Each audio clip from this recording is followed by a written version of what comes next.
नमस्कार दोस्तों, awareness study centre में आप सभी लोगों का स्वागत है। आज हम जो है अर्थशास्त्र की कक्षा में अर्थव्यवस्था के वर्गीकरण के बारे में पढ़ेंगे। तो चलिए शुरू करते हैं। अर्थव्यवस्था का वर्गीकरण, ठीक है। तो कौन करता है अर्थव्यवस्था का वर्गीकरण?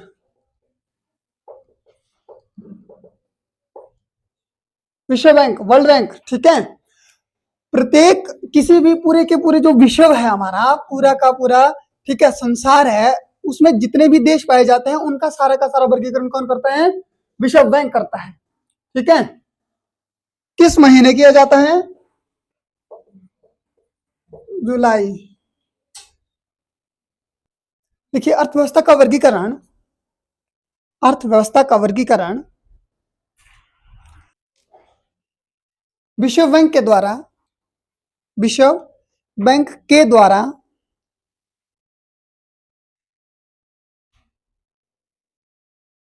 जुलाई माह में या प्रत्येक वर्ष के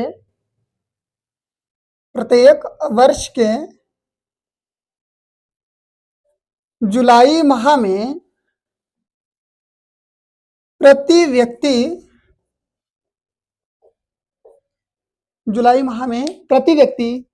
सकल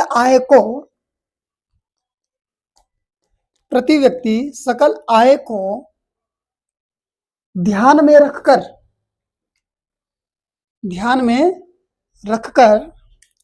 इसका जो है अर्थव्यवस्था का वर्गीकरण करता है। जुलाई माह में करता है, ठीक है। किसको ध्यान में रखकर करता है? प्रति व्यक्ति सकल आय को, ठीक है, या प्रति व्यक्ति आय भी आप बोल सकते हैं इसको। क्लियर है? तो 3 क्वेश्चन बनता है भाई यहां से, समझ गए? जो उत्तर आपके सामने है। तो चलिए अब बात करते हैं अर्थव्यवस्था में जो विश्व बैंक के द्वारा वर्गीकरण किया गया है, तो कितने भागों में विभाजित किया है इसको? तो ये मुख्यतः 4 भागों में विभाजित है।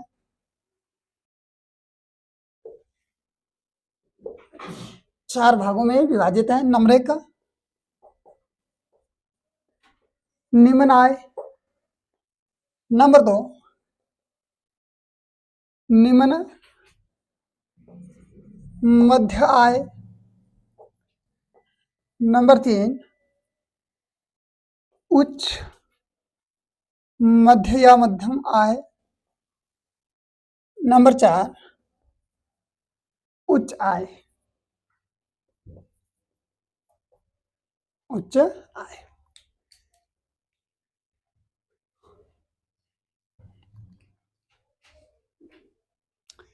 ठीक है।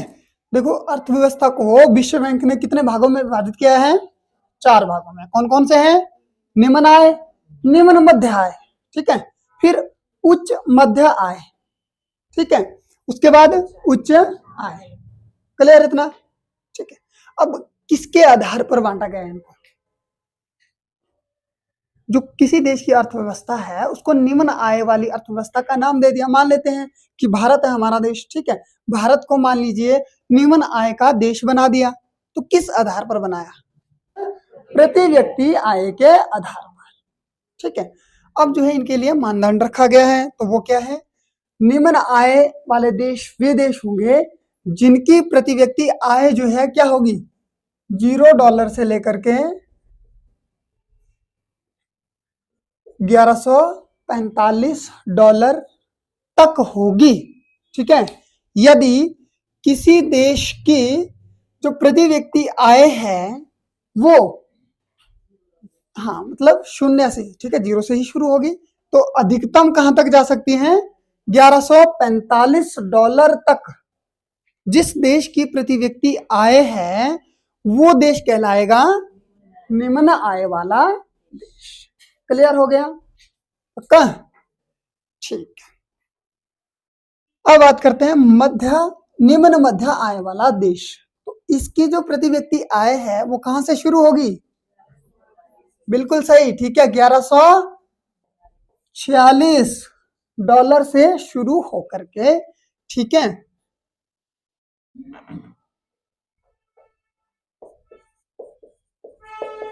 2145 डॉलर के बीच में, ठीक है, 2145 डॉलर के बीच में। हो गया क्लियर? ठीक है, अब बात करते हैं जो है उच्च मध्य आय वाले देश, जिनकी प्रति व्यक्ति आय कितनी रहेगी? 2140 से 3145, 12,735 डॉलर, ठीक है। उच्च मध्य आय वाले देश वे देश होंगे जिनकी प्रति व्यक्ति आय क्या होगी? 2146 डॉलर से 12,735 डॉलर के बीच में होगी। तो ऐसे देश जो है उच्च मध्य आय में शामिल होंगे। क्लियर है? समझ गए? ठीक है। और उच्च आय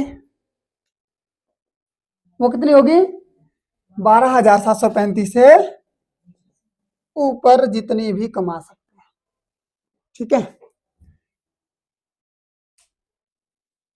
12,735 डॉलर से ऊपर जिस भी राष्ट्र की प्रति व्यक्ति आय है वो कहलाएगा हमारा उच्च आय वाला राष्ट्र।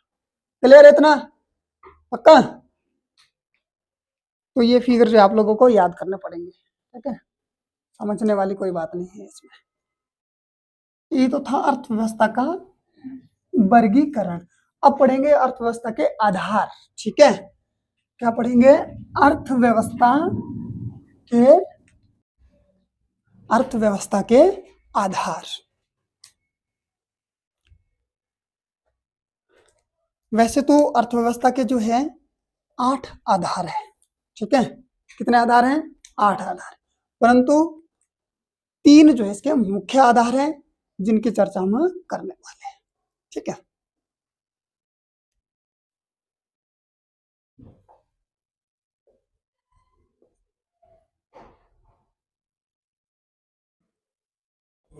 राज्य या सरकार की भूमिका, राज्य या सरकार की भूमिका। तो इससे कुछ याद आ रहा है आपको? देखो हमने इससे पहले इस टॉपिक से पहले कुछ पढ़ा था, ठीक है, जिसमें हमने पढ़ा था कि कोई एक ऐसी अर्थव्यवस्था होती है जहां पे क्या करता है?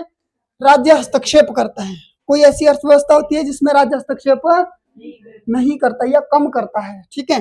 तो ये सारे के सारे इसमें, हाँ, ठीक है, तीनों सेक्टर आ जाएंगे यहाँ पर। यहाँ पे क्या आएंगे? क्षेत्र, तीनों की तीनों सेक्टर आ जाएंगे। कौन कौन से थे? पहला पूंजीवादी, समाजवादी और मिश्रित, ठीक है। कौन से? मिश्रित, ठीक है। ध्यान रखना यहां से क्वेश्चन आएगा आपको। इन तीनों में से किसी एक को उठा देंगे। जैसे कि मान लीजिए समाजवादी जो सेक्टर है, क्षेत्र है, वो अर्थव्यवस्था या जो है अर्थव्यवस्था के किस आधार से संबंधित है? किस आधार से संबंधित है? राज्य या सरकार की भूमिका का आधार है। क्लियर है? या फिर यहां से भी क्वेश्चन बन सकते हैं, राज्य सरकार की भूमिका के आधार पर कितने प्रकार के सेक्टर हैं? 3 प्रकार के हैं। कौन कौन से हैं? पूंजीवादी, समाजवादी और मिश्रित। ये मैंने आपको बता दिया है ना। चलिए अब जो है सेकंड जो इसका आता है पार्ट, सेकंड आधार जो है वो है विकास के आधार पर, ठीक है। तो विकास के आधार पर भी हमारे पास कितनी प्रकार की अर्थव्यवस्था पाई जाती है? 2, 5। यहाँ पे आता है हमारे पास, आधार की बात हो रही है तो 3 ही है, ठीक है। कौन कौन से? विकसित, भाई स्पेलिंग का देख लेना ना, मात्रा का देख लेना, गलत हो सकती है, ठीक है। दूसरा विकासशील, बिल्कुल सही, किसने बोला? विकासशील। तीसरा अल्प विकसित, अल्प विकसित, ठीक है। विकास के आधार पर जो है कितने प्रकार की अर्थव्यवस्था पाई जाती है? 3 प्रकार की। कौन कौन सी पाई जाती है? विकसित अर्थव्यवस्था, विकासशील अर्थव्यवस्था और अल्प विकसित अर्थव्यवस्था। ठीक है, तो विकासशील अर्थव्यवस्था किसे कहा जाता है?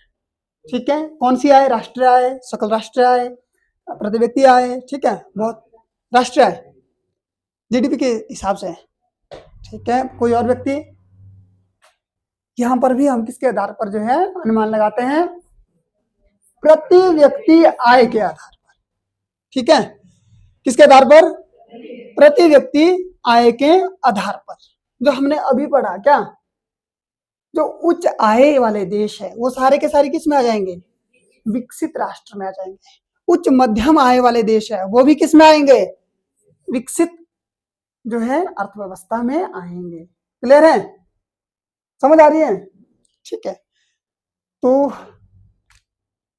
वैसे जो है इसका डाटा थोड़ा सा अलग चलता है। वैसे कितना लिया था हमने? 12,735 लिया था ना। ठीक है, इसका 12,600 तक चलता है ना? और ये जो है बदलते रहता। अभी जुलाई में दोबारा बदल जाएगा ये, तो मेरे हिसाब से डाटा लिखना उचित नहीं होगा। ठीक है, आप लोगों ने इतना ध्यान रखना, जो मैंने आपको लिखवाया पीछे, क्या निम्न आय, मध्य आय, है ना, और उच्च आय, उनको आपने मध्य नजर रखना है।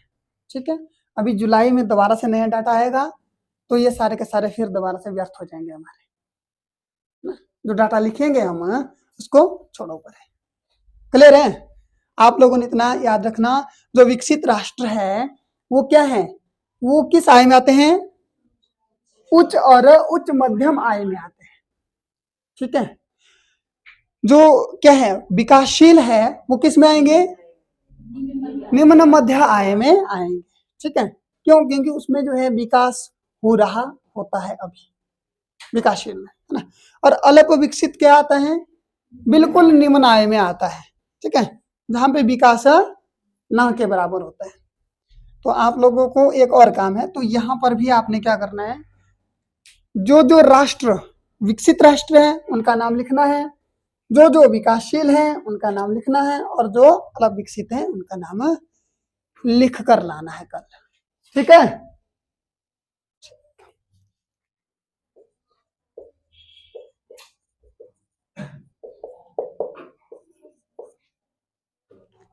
तीसरी जो आती है वो क्षेत्र के आधार पर आती है। ठीक है, किसके आधार पर? क्षेत्र के आधार पर। तो इसके आधार पर भी हमारे पास कितनी है? इसके आधार पर भी 3 है। पहला कृषक या कृषि, कृषि ही लिख लो, है ना, नहीं तो आप किसान अर्थव्यवस्था कर देंगे। कृषि अर्थ व्यवस्था। नंबर 2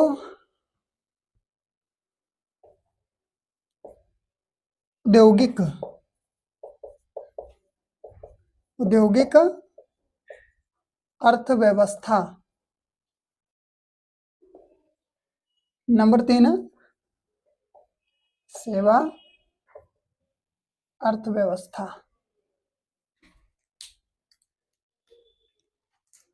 ठीक है, पहली अर्थव्यवस्था कौन सी है?